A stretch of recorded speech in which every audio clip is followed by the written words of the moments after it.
Hi, boys and girls. Mrs. Flagar here with a story called Grace for President. This girl, Grace, is going to run for student council president. Let's see if she wins.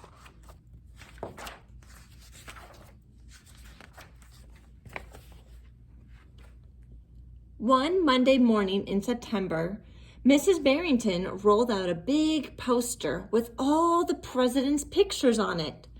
Grace Campbell could not believe her eyes. Where are all the girls?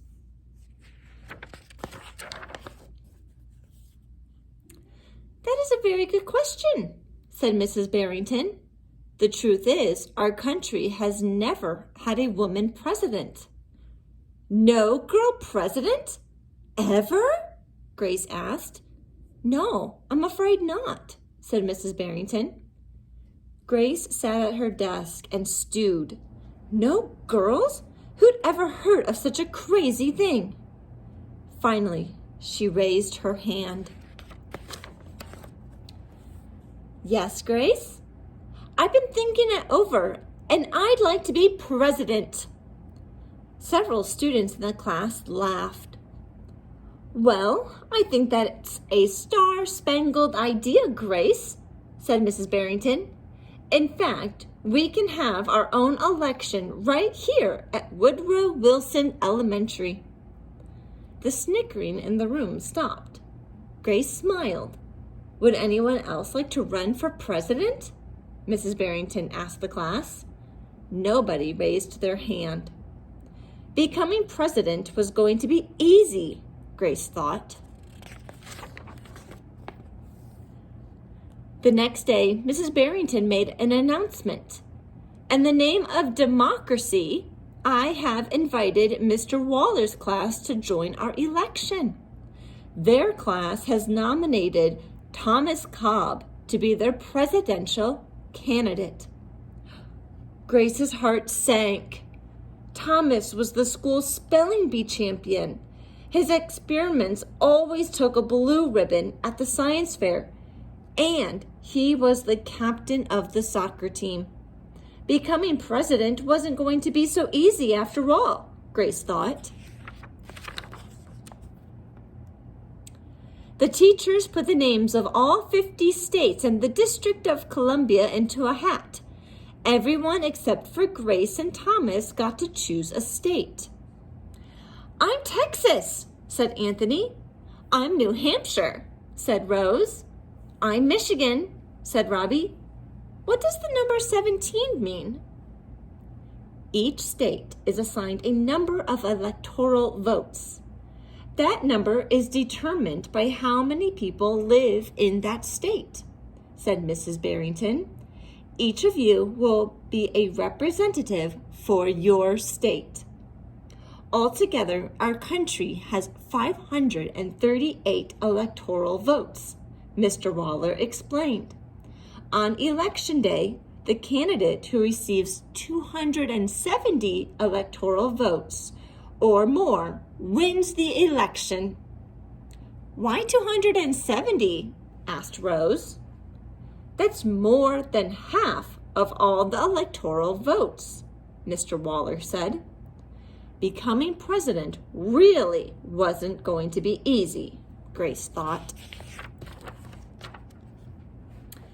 Grace came up with a campaign slogan. Make history. Vote Grace Campbell for president. Thomas came up with his own slogan campaigns. Vote for Thomas Cobb, the best man for the job. Grace listened to what issues were important to the students, and she made a list of campaign promises. A peaceful school, no bullies. A cleaner school, no littering. Better hot lunches. No more fish stick tacos. Thomas made up his own list of promises. Free tutoring, free soccer lessons, fish stick tacos every week. Grace made campaign posters and buttons, but Thomas made posters and buttons too. Each week, the teacher set aside time for the candidates to meet with their constituents. Polls were taken, Voters were making their choices. Grace continued to campaign. At recess, she gave speeches. During lunch, she handed out free cupcakes. After school, she held rallies. Meanwhile, Thomas wasn't worried.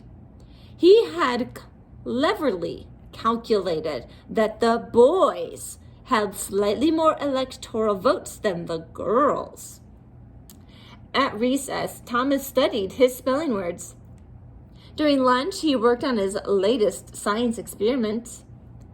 After school, he played soccer. Even before the election, Grace made good on her promises. She joined the safety squad.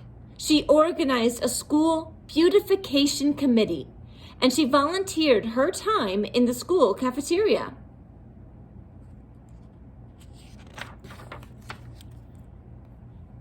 In early November, Woodrow Wilson Elementary hosted a special Election Day assembly.